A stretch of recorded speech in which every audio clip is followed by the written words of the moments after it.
नमस्कार। आज की इस खास चर्चा में आप सबका स्वागत है। हम नवरात्रि के 9 दिनों की महिमा पर बात कर रहे हैं और आज है दूसरा दिन। हाँ, दूसरा दिन यानी माँ ब्रह्मचारिणी का दिन। हमारे पास जो जानकारी है उसमें माँ के पूजन, उनके स्वरूप और कुछ ऐसी बातें हैं जो शायद उतनी आम नहीं हैं। उन पर हम आज बात करेंगे। तो आज का हमारा मकसद यही है कि माँ के इस तपस्विनी रूप को थोड़ा और गहराई से समझें। क्या महत्व है उनकी पूजा का, क्या खास है उनके बारे में। चलिए शुरू करते हैं।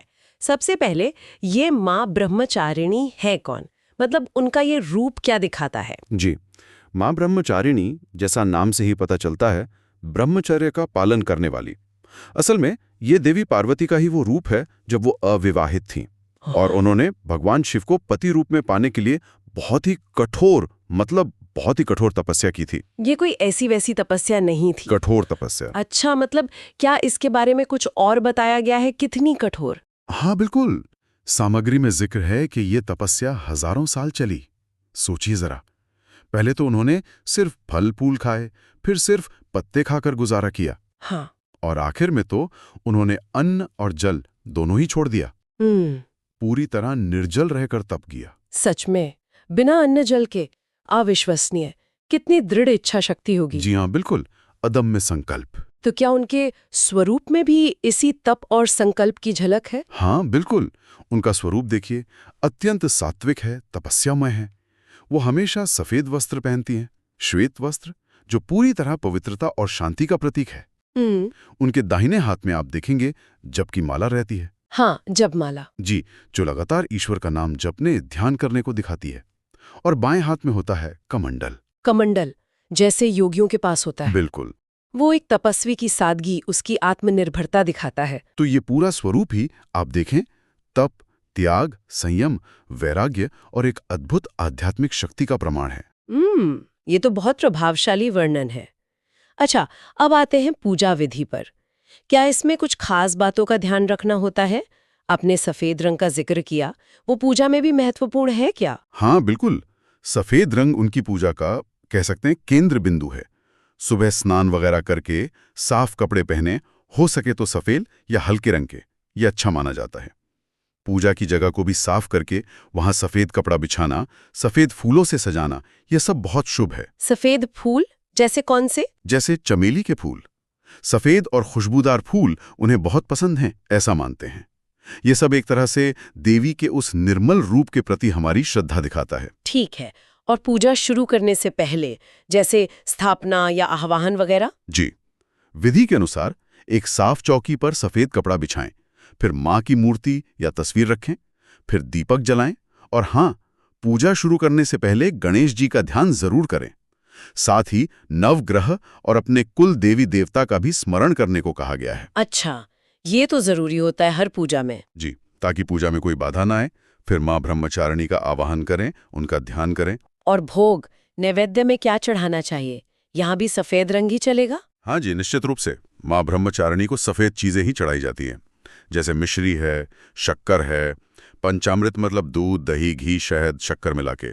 शहद भी चढ़ा सकते हैं और खास तौर पर दूध से बनी सफेद मिठाई या खीर, ये सबसे अच्छा माना गया है। ये सफेद भोग भी उनकी सात्विकता से जुड़ा है। जी बिल्कुल, ये उनके तप के प्रति हमारा सम्मान है। पूजा के समय क्या कोई विशेष मंत्र भी जपना चाहिए? जी हाँ, उनके लिए खास मंत्र हैं। एक सरल सा मंत्र है, ओम देवी ब्रह्मचारिणी नमः। ओम देवी ब्रह्मचारिणी नमः। जी, और एक बीज मंत्र भी है, वो थोड़ा और शक्तिशाली माना जाता है, ओम ऐं ह्रीम क्लीम ब्रह्मचारिणी नमः। ओम ऐं ह्रीम क्लीम ब्रह्मचारिणी नमः। इन मंत्रों में देवी की शक्ति होती है, ऐसी मान्यता है। तो अपनी श्रद्धा से हो सके तो रुद्राक्ष की माला पर कम से कम 108 बार जाप करना चाहिए। 108 बार? हाँ, ये संख्या महत्वपूर्ण होती है। जी, ये जाप मन को एकाग्र करता है, देवी की ऊर्जा से जुड़ने में मदद मिलती है। और पूजा के आखिर में? पूजा के अंत में माँ ब्रह्मचारिणी की आरती करें, कपूर से आरती दिखाएं और आरती के बाद क्षमा प्रार्थना भी जरूर करें कि भाई पूजा में जाने अनजाने कोई गलती हो गई हो तो माँ माफ करें।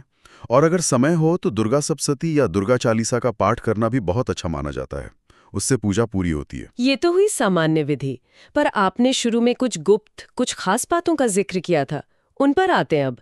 यहाँ बात थोड़ी और दिलचस्प हो जाती है। जैसे निर्जल व्रत की बात है, ये तो बहुत कठिन लगता है। हाँ, ये खास पहलू है।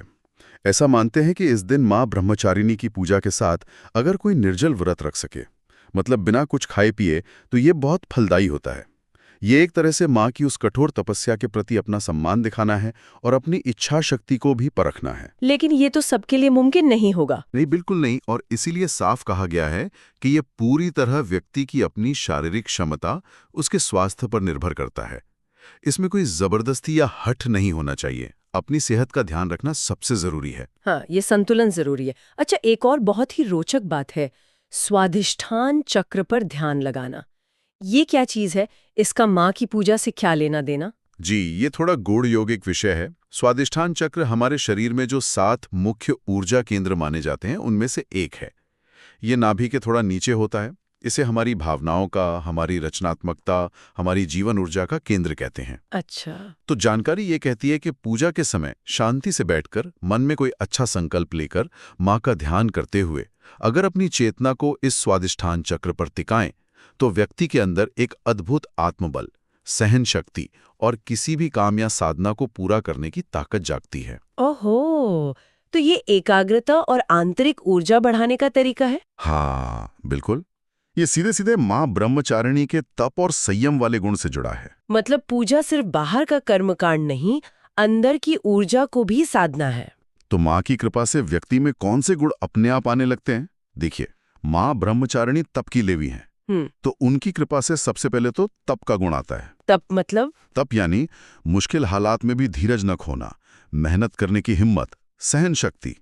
दूसरा गुण है संयम, अपनी इंद्रियों पर, अपने मन पर काबू रखना। और तीसरा है ब्रह्मचर्य। इसका मतलब सिर्फ शारीरिक संयम नहीं है, बल्कि मन, वचन, कर्म हर तरह से पवित्रता और एकाग्रता बनाए रखना है। ये सारे गुण मिलकर व्यक्ति का मनोबल बढ़ाते हैं, धैर्य बढ़ाते हैं, फोकस अच्छा करते हैं। और ये चीजें तो सिर्फ अध्यात्म में नहीं, हमारी रोज की जिंदगी में, पढ़ाई में, काम में, हर जगह काम आती हैं। बात तो सही है।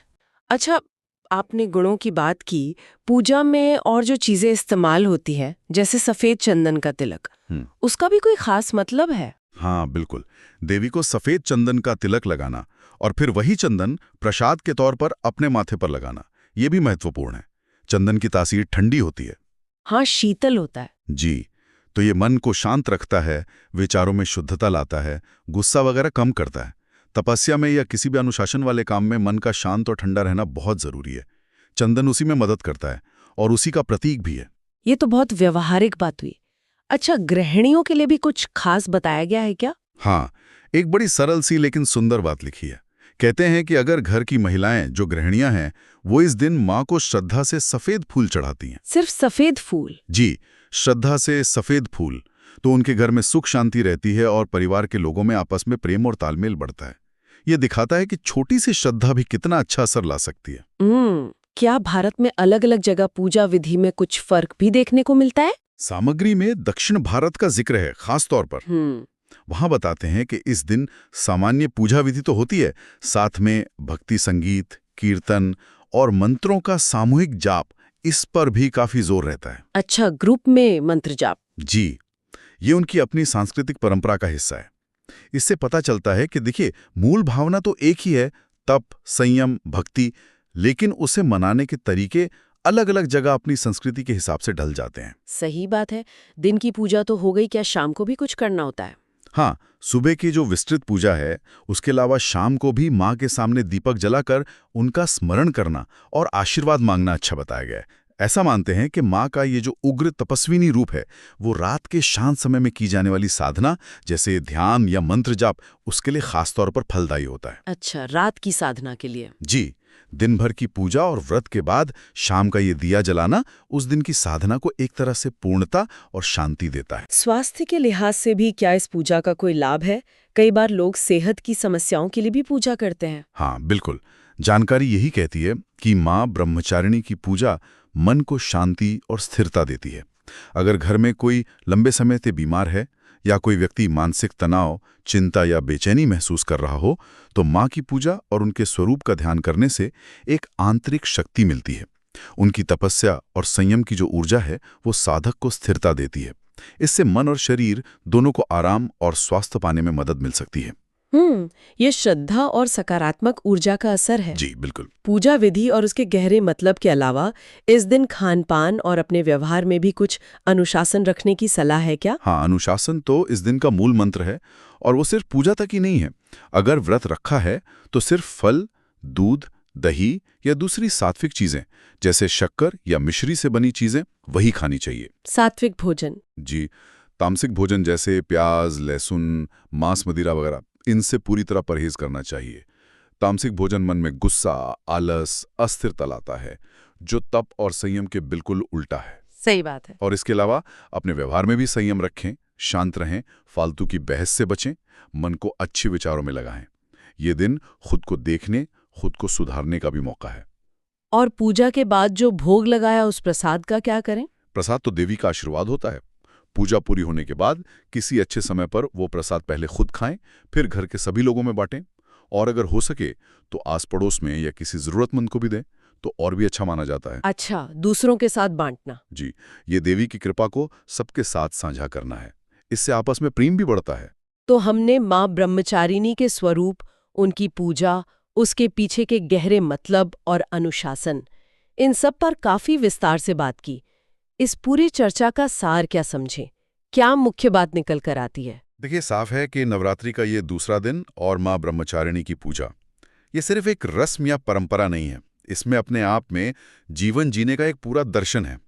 माँ का वो तपस्वी रूप, सफेद रंग का महत्व, स्वादिष्ठान चक्र पर ध्यान की बात, सात्विक भोजन, ये सब बाहरी चीजों से कहीं ज्यादा अंदर की शुद्धि, अपनी इच्छा शक्ति को जगाने, खुद पर अनुशासन रखने और एकाग्रता बढ़ाने के तरीके हैं, उनके प्रतीक हैं। बिल्कुल। और अगर हम इसे आज के समय में देखें तो माँ ब्रह्मचारिणी की कहानी और उनकी साधना से एक बहुत बड़ा संदेश मिलता है। ये हमें बताती है कि कोई भी बड़ा लक्ष्य पाना हो, चाहे वो आध्यात्मिक हो या दुनियावी, उसके लिए कड़ी मेहनत, अटूट इरादा और लगातार कोशिश ये बहुत जरूरी है। हाँ, उनका जीवन हमें सिखाता है कि संयम और एकाग्रता से हम अपनी अंदर की शक्तियों को जगा सकते हैं और मुश्किल से मुश्किल चुनौती को भी पार कर सकते हैं। सही कहा आपने। उनका पूरा स्वरूप ही हमें याद दिलाता है कि बड़ी कामयाबियां अक्सर शांत, केंद्रित और अनुशासित कोशिशों से ही मिलती हैं। पूजा विधि में जो बातें बताई गई हैं, जैसे मंत्र जाप या चक्र ध्यान, वो असल में उसी भीतरी शक्ति और फोकस को बढ़ाने के तरीके हैं। माँ ब्रह्मचारिणी की वो हजारों साल की कठोर तपस्या, वो हमें याद दिलाती है कि पक्के इरादे और अनुशासन से कुछ भी पाया जा सकता है। ये हमें सोचने पर मजबूर करता है।